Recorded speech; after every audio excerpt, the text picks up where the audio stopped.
Welcome to the January blocks for our Civil War sampler. This month, we're going to be doing 4 blocks.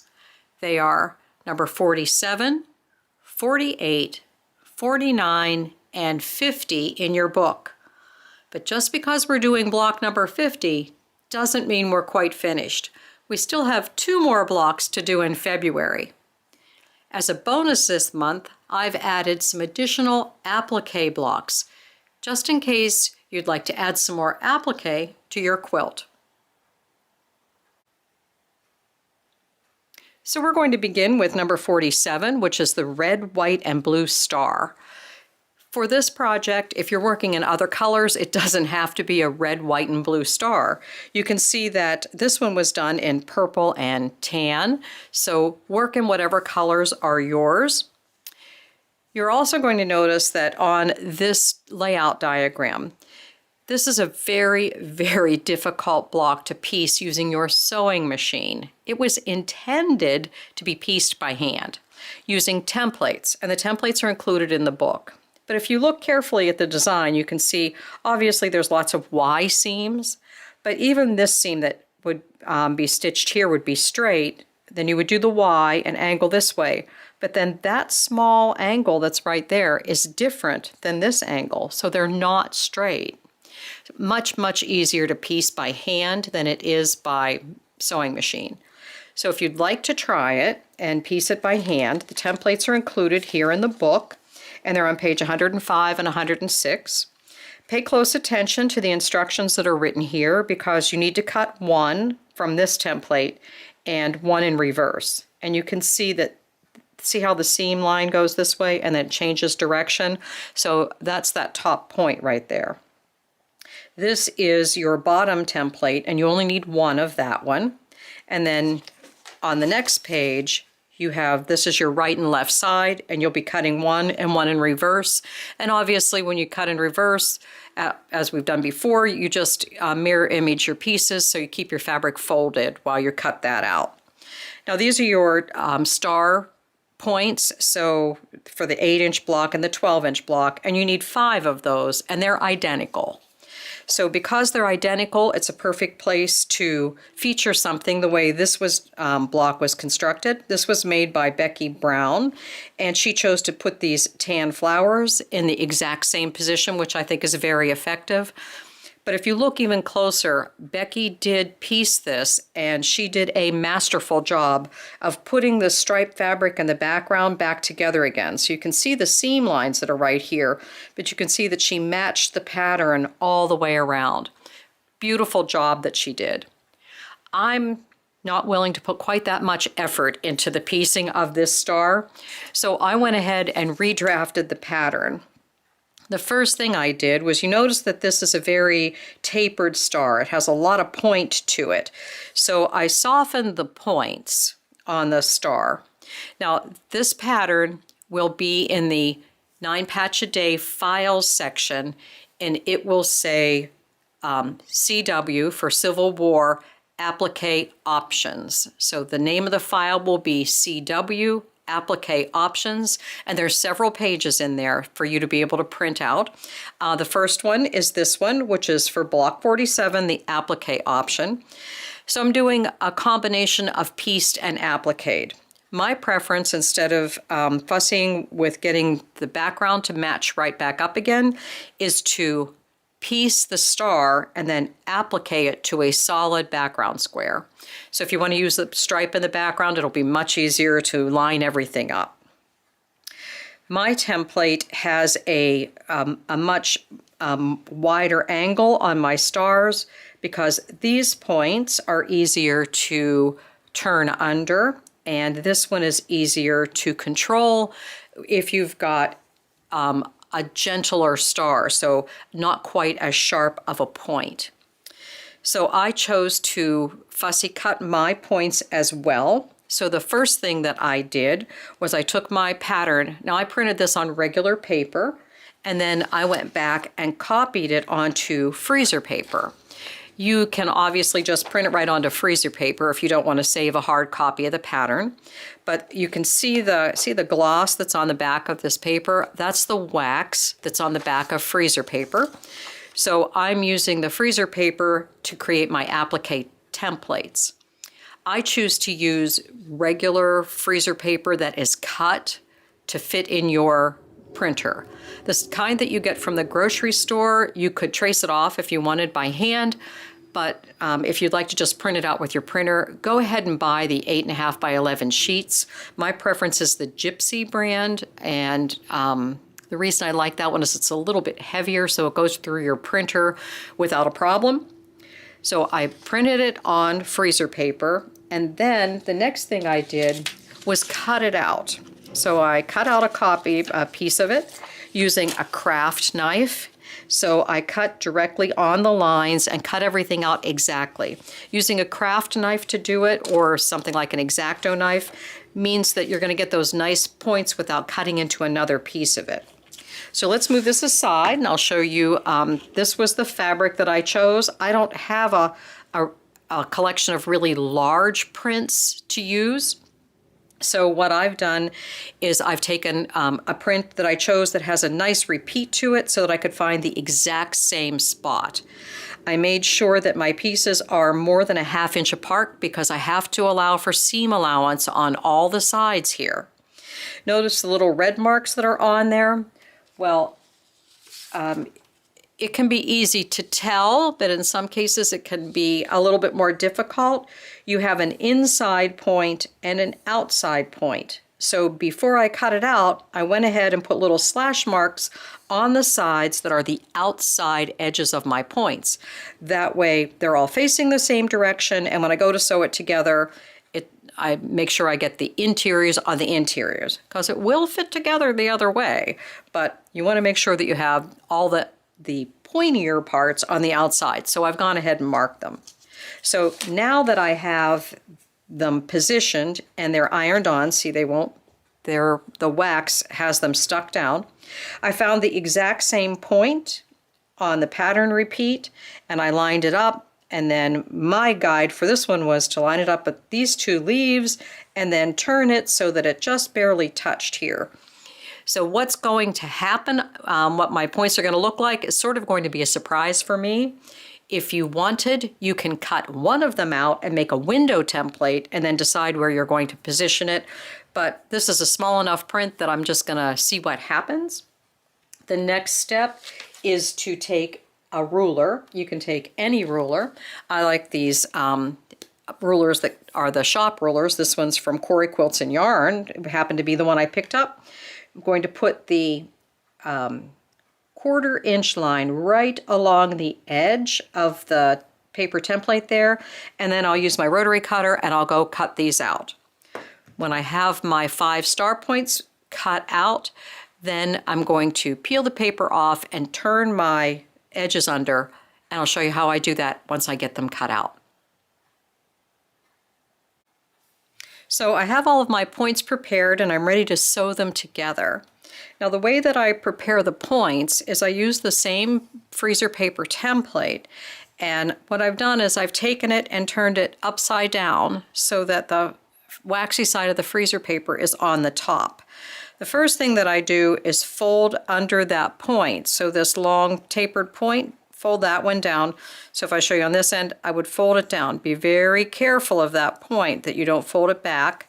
Fold it down like that, and then fold the sides in. So I folded the point down and then used my iron to iron this over, because it will stick to the waxy side of the paper, because the waxy side is face up now. And then fold the other side down. And you want to be very careful. Use a stiletto or a seam ripper or a tool to make sure that you're getting a nice point here on the point of your star. And you can see that it's much easier to get this wider point than it would be to get that little fine point that's in there. So what we've done is we've broadened our points so that it would make this applique process a little bit easier. So now I'm ready to sew them together, and I am going to sew them together by machine. And so because we've broadened the points, it's a little bit easier to do. So I will sew these 3 together to make a unit, and then sew these 2 together to make a unit, and then my Y seam will be much easier to do. And for this, because it's an applique, when I sew these together, I will sew them so that I press the seams open, because it'll just make them lay flatter right here on this section. So I can go to my sewing machine, put these right sides together, and then line up this point that's right there and that point, and then when you sew along here, get them lined up there. When you sew along here, you'll be sewing right next to the paper. I don't like to take the paper out until I have this applique down, and I'll take it out from the back. But you can now, once they're pressed in place, pull this paper out gently and then just sew, and your star will be ready to applique. But I'm not the world's best applique person, so I like to keep mine anchored in place until I have them stitched down. So now I've cut my striped background for the star block, and I have my star pieced together. What I've done is I've torn the paper template from the inside edge so that it's easier to piece this together, but I've left it in the point area. So now if I can position this on here and I can center it with my seam lines, and I don't have to worry about piecing this back together again the way they did here. And now I'm going to applique it in place. And I'm going to leave that paper in place if I'm going to hand applique it, and then I can just pull it out as I go along. If I want to machine applique this with either a straight stitch or a blanket stitch, then I'm going to take that paper out and glue this down so that I have my star anchored in place. I find, as someone who doesn't do a lot of hand applique, if I just put it in place and put some pins in it and start to applique, sometimes it can creep a little bit. And especially with a striped background, we wouldn't want that to happen. So I would want it anchored nice and securely in place. Now, one other thing about this star block, this will look best if it's set in a quilt with straight setting, but the block on the cover of our book is set on point. So if you think about taking this star and turning it on point, you might not like the look of it as much as if it was a straight set. So what I've done is I've created 2 different diagrams for you. So this one is the applique option that we've been working on with the star set perfectly straight, whether you have a striped background or not. Notice that the center of the star is not in the center of the block. Because we're working with a 5-sided object, it doesn't measure the same in both directions. So you want to make sure that you position your star so it's the same distance here as it is here, and then the right and left. They will not all be the same dimensions, but you want to position it correctly. The black outline that's on your paper is an 8-inch finished outline there. So now I've also given you a second diagram if you'd like to take your star and place it on point. So on point, it would be set like this. And so now my star in my quilt would be what we consider straight up and down. So it's got the arms and the legs going this direction and the one point at the top. And notice that that also changes the center. It's not directly in the middle. So whether you choose to applique straight or on an angle, you'll have a diagram for block 47 applique option, one that's on point and one that's just a straight set the way it is in the book. Next up is the Stars and Stripes block, which is number 48. And you can see that this one's an applique of a star done on the bars in the background. Now, Barbara's given you, for the 8-inch size, you need 3 red and 3 white rectangles that are 1 7/8 inches by 8.5. And the truth is you can make these stripes any size you want. If you just made 4 stripes, they could be cut 2.5, and you would have 2, 4, 6, 8. If you would like to cut more stripes, you could cut them 1.5 and you would need 8 of them. If you'd like to use the 7/8 inch measurement and cut the number that she has, that's perfectly fine too. But then you'll need the applique, which is B, the piece B, which is included in our book. Notice that this one is set perfectly straight on the bars, and this one is more interesting. It's less of a red, white, and blue Americana look, so you can get as artistic as you would like with the positioning of your star. But if you look in the back here, the template is on page 107 for block 48, and you have 2 stars. Notice that the stars here are very similar to the ones that I drafted you for block 47. It's not as tapered of a point because this one was intended to be appliqued. So because it was appliqued, it's a little bit beefier, a little chubbier star so that it makes it easier to turn those points. Also, it's done as one piece. It looks an awful lot like the star that we did for the last block. In fact, if you don't want to piece this star, you don't want to sew the 5 points together, you can simply use the template for the 12 inch for your 8 inch block, and it's a very similar size. So you can go ahead and use this larger block on block 47 if you want the larger star in one single piece of fabric. So what you're going to do is sew your stripes, whatever size stripes you would like to have, sew those together to create your block, and then applique either by hand or machine your star on top of it. Next, we're going to jump ahead to block number 50, which is the 7 Sisters block. Now, in this particular book, Barbara has it illustrated with 7 appliqued stars, and they're in a random order here. I'm a lot more familiar with the pieced version of it, which you'll find in Barbara's Encyclopedia of Pieced Quilting Patterns.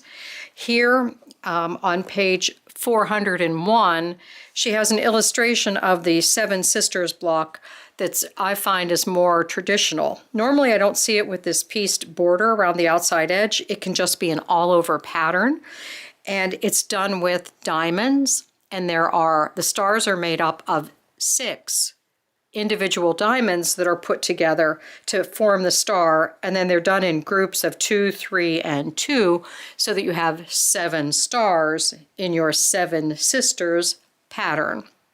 So if you're more familiar with the pieced one, so am I, but in this particular project, getting the diamonds small enough so that you could piece them into an 8 inch block would have been difficult. So instead, they're appliqued. So for this block, you can find the star pattern on page 110. So if you go all the way to the very back of our book, the last template page, she's given you 7 small stars, but only 1 of the larger one. So you'd still need to cut 7 of them. And notice that we're back to very pointy stars. So I would recommend doing these as a fusible applique, because turning these very sharp points as a turned under applique can be pretty difficult. So Barbara has them just randomly scattered on the background square, so you need a solid background square, and then you'd applique your pieces on top of that. I prefer it to be a little bit more organized, so what I did was drafted it for you. I made the star a little chunkier, so those of you that are interested in doing hand applique will be able to do that for your stars. This one, see my centering lines here, this one is set square, so depending on how you're setting your quilt, but there are 7 stars, and then the points meet here so that it forms this center design in there for you. It's also balanced from side to side this direction because it's set straight. In the same file that you'll find all of the other illustrations, you'll find this one. Notice the diagonal lines. So the diagonal lines mean that this one was designed to set on point. So that's your centering lines so that you get one point that's at the top, and then it'll be balanced from side to side in this direction when you set your block on point. it would seem when you look at the piece, you think, well, I should just be able to turn this and set it on point, but they actually rotate because there's an odd number of stars. They rotate differently. So choose the layout option that you want. The stars are exactly the same size. So trace off one of the stars as your applique template, and then you'll need 7 of them to lay out in this direction. And that will organize your 7 Sisters block if that's what you're interested in doing. Our last block for January is number 49 in your book, and it's called Order Number 11. And that's what Barbara has named it for this particular project. I've always known this block as the Hickory leaf block, and she mentions in here that it can also be known as the real block. But oddly enough, this is the only true applique block that Barbara has decided to include into this collection of blocks. There are some beautiful applique blocks that go along with this era of our history, but this is the only real applique pattern that Barbara included. The stars from our previous blocks can be appliqued and considered to be an applique block as well, but this is one that you will see in repeat, made to make an entire quilt using just this particular block. Now, Barbara did provide templates for it, so back here in the back of your book, you'll see on page 108, you get the full-size pattern for the 8-inch blocks. So you just trace this off and then applique, I like to say, using your favorite method. If you choose to do hand applique, you'll create templates and add seam allowance. If you're going to fuse this one, then you'll be cutting it out exactly this size and using a decorative stitch to stitch it down. Now you notice on page 109, you have the larger version if you're making a 12-inch block. So you would still need to cut your templates or your fusible, but this has pretty large areas of fusible for it. So I would go back and trim the center sections out of here so that you just have a rim of fusible around the outside edge. It'll just make your block less stiff. Also notice that the whole pattern won't fit on the page because it's designed for a 12-inch block, so this is your fold. So this would be mirror imaged on the other side, and of course you'll have 4 of the arcs here. Now, doing hand applique, which I would like to put the hand applique into my quilt rather than a fusible applique, doing these fine points that go right here is a lot like doing the tapered star points. So instead of doing it exactly this way, what I've done is I've gone back and redrafted it, and you'll find this pattern along with the other ones in the file section on the 9 Patch a Day group page. So this is block 49 and it says applique option. That means it's my option. There is no pieced option for this block. This is my optional diagram for here. The difference between mine, I think it's pretty easy to see, is that I've thickened my points here so that my points go underneath and they meet. My center forms a complete circle, so this is sort of an oval. It's not exactly. Mine's a complete circle. And where these pieces meet here, there's a little V that forms. So if you would like to cut these pieces all in one fabric, you can do that, and you'll use these little V's that are cut right there, and they're highlighted in gray on the sheet. Those will line up with your diagonal markings or folds on your fabric so that you get everything centered properly. And then the points here on the oak leaf section of it, or the hickory leaf section of it, will match your diagonals as well. If you choose to hand applique this instead, I think you'll find that having these tuck underneath there will be a lot easier than coming to a thin tapered point. So this is block 49, the applique option for this particular block. Now, as I said, I thought it was a little funny that this is the only applique block included in the book. So I've gone ahead and drafted out a few more for you, because if you would like to add more applique, you can add some other ones. This is an orange peel type applique, and you can see it's circles within circles, so you have the design. The stems themselves can be done a variety of different ways. They can be hand stitched with a chain stitch or something thicker. They can also be done with a bias tape that you can use for those. When you work with an applique pattern, you always go from the back and work forward. So the stems would go down first and then the pieces that are behind the leaves. And you'll see that the sections that are underneath here are grayed out. That shows where things would overlap. Another very popular is this leaf pattern that's here. So the leaves are all exactly the same size. So you just need one template and then you can arrange them like this. So if you'd like to add extra applique blocks to your pattern, I've given you 2 more in addition so that you'll have at least 3 in there to mix in. Now, if you don't like to applique at all, you can certainly choose to substitute another block and eliminate number 49 completely. Now, before we're finished, I want to have a word with you a little bit about the sashing, but keep in mind that for February, we'll be finishing this up, and we have 2 more blocks that we haven't done, and then we'll be talking more about the sashing and the setting triangles and finishing your quilt in February. But before we go, let's take a look at how you're going to make your sashing, because I know many of you are getting excited and trying to get them done. What you're looking at here are the pages from our book. This is the right inside the front cover. This is page 1, and this shows the cover quilt, the one that you only see a portion of. This is the full quilt. There are 50 blocks in this quilt. And as we've discussed before, some of the blocks that are in here, like this one right here, and I believe this one right there possibly, a couple of these, are not in the book. You have 50 blocks if you've made every block in the book, but you don't necessarily have the exact same ones that are here featured. If you turn the page to page 4, you'll see this layout. This is also the same blocks or the similar blocks to the ones that we've been making. And if you set them square, this is what your quilt will look like. This one's on point and this one's set square.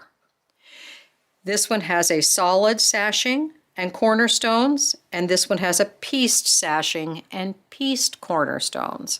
So you can decide how you would like to put yours together. So let's do this one first. If you're going to make your quilt set square and you want to choose your sashing size, it can be anything you would like. There are no rules. You can choose one single fabric, the way they've done here, to cut your sashing pieces, and those would be cut whatever width you would like. These look like they're probably 2.5 that were finished 2 inches, and then they are always cut the length of your block. So if you made 8-inch finished blocks, they'd be cut 8.5, or 12-inch finished blocks, they'd be cut 12.5. And so you would put this together by sewing your sashings between each block, then sewing a row with the cornerstones in between. The cornerstones are whatever dimension you cut for your sashing strips, and they're cut into squares. So if you have a 2.5-inch cut sashing, you would have 2.5-inch squares for your cornerstones. How many will you need? Simply decide how many blocks you would like, how long you would like it, by how wide you would like it, and count the number of pieces you need to cut. Don't forget to do sashing around the outside edge. In this case, they did not put a cornerstone so that this would act as an inside border, but you have the option of putting cornerstones here along this side as well. It's entirely up to you. It's your quilt. Now, you can also decide to do it exactly the way that Barbara's done it here. Now, this is not Barbara's quilt. This quilt belongs to someone else. But what they did was, because their blocks were primarily dark around the outside edge of the block, they went with light and then dark, then light sashing. So it would look like this. So you would have 2 lights and 1 dark. So those 2 lights and 1 dark are going to be the sashing between every block, and then your cornerstone has to be the opposite to give this look. So you would have 5 dark, and 4 light. Now in the very beginning of this project, when I started my multicolored project, so I have blocks that are all colors, what I did was I decided I would not put any black at all in my blocks. And then I would save the black for my sashing. So that's what I've done. So if I move this out of the way, you can see this is block number 1 here. So my blocks for this quilt are dark on the outside edge. So then when I make my sashing strips, they can be light. And I probably would choose one that doesn't look like that. So I would probably choose one to go here that would be 3 different fabrics here and 3 different fabrics here. And then when I sew my sashing pieces to my cornerstones, this is the look that I'll have around my block. Now as far as pressing goes, I like to press towards the dark. So in this case, we're pressing our seams in and pressing our seams in. And then for the 9 patches, we want to go in the opposite direction so that our seams will nest. So I'm pressing these seams go out and these seams also go out. So my 9 patch looks like this on the back. So see how my seams are pressed towards the dark and pressed towards the dark. Now, does that add some extra bulk right here? It does, but it also guarantees that no matter how I sew these cornerstones in, my seams will nest in both directions. Now, to assemble this, you can make strip sets if you would like. We're making a lot of sashing strips, but you don't want them to repeat too often. So I tried to mix them up as much as possible. So if I have this, and this sewn together, I can go back and cross-cut this into 1.5-inch sections, and that 1.5-inch section would make the center part here. So see if I have a center section like that, it will make the middle. And then I need to make another strip set that would be dark, light, dark to make the other pieces that will go on the opposite side here. So you find a different one here, like this. So you can do strip sets, or you can simply, from your scraps, cut 1 1/2-inch squares and sew them together, kind of as your leaders and enders while you're doing another project to put your 9-patch blocks together. So if you'd like to get started on your sashing pieces, then you can get them sewn together. They are cut 1 1/2 inches wide by the length of your block. In my case, I'm making 8.5-inch blocks, so they're cut exactly the same length as my finished blocks. Now, if you go to the 9 Patch a Day Facebook page, you can download these layout diagrams that I provided when we started this project. So this is the layout. It's the book layout, so you'll see this. So what you want to do is you want to go to the 9 Patch a Day group Facebook page. On that page, you'll see a tab that says Files. Go to the Files and type in the search bar for the files, type in Civil War. You can type in Civil War layout, but if you just type in Civil War, it will pop up and you will see a file that has all of these layouts in it, and then you can choose one. So here's my layout for all 50 blocks. So if you're doing less than 50, you can kind of shorten it up a little bit. But notice that there's no sashing strip here on the corners. That kind of bothers me in the book layout, so I'm going to be putting a sashing strip here, which will make my cornerstone or my corner triangle here much smaller. And we'll go over that next week when I show you how to sew the pieces together. But this is the book layout with 58-inch blocks, and it's going to measure about 73.5 by 89 without borders. If you only did part of the block, so you have 32 blocks, 8 inches finished, you'll be 58 by 73.5 here. If you've just done 18 blocks and you want to set this on point like this, you'll be about 42.5 by 58 without your borders. And then I put these two together so you can see them. This is a 12-inch block with the same size sashing.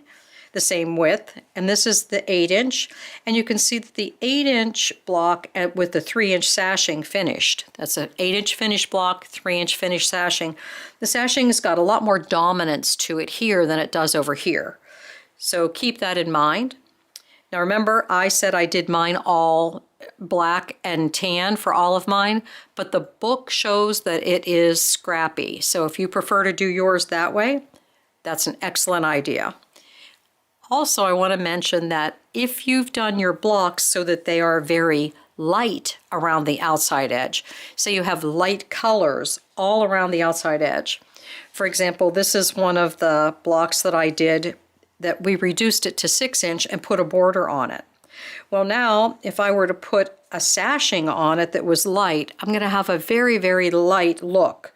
So instead, I would change this up and do 2 dark and 1 light, if this is the look that my blocks have.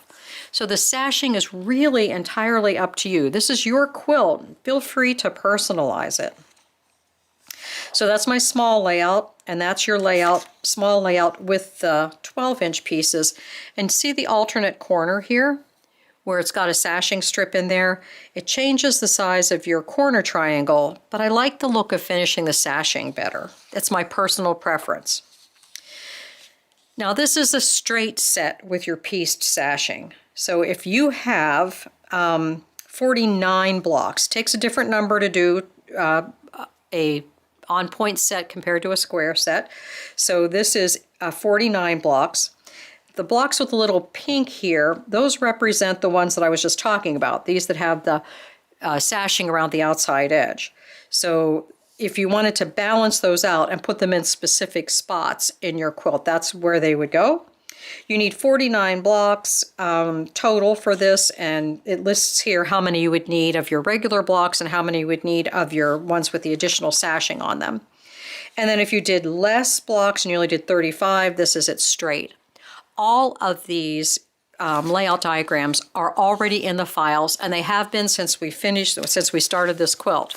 So if you'd like to go there, and then you're going to say, how many sashing pieces do I need?